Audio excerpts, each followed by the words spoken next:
राघव राजा राम पतित पावन सीताराम ईश्वर अल्लाह तेरे नाम सबको सन्मत हे भगवान. महात्मा गांधी நமது இந்திய நாட்டிற்கு அவரை தந்தை என்றும் அன்போடு அழைப்பார்.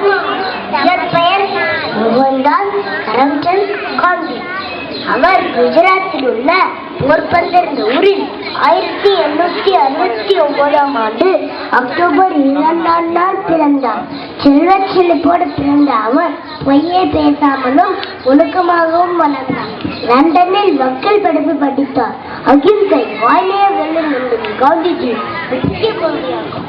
ஆங்கிலேயரை எதிர்த்து உப்பு சத்தியாகிரகம், வெள்ளையனை வெளியேறு, ஒற்றையக்கம் போன்ற பல போராட்டங்களை நடத்தி நமக்கு சுதந்திரம் பெற்று தந்த தியாகி அவர்.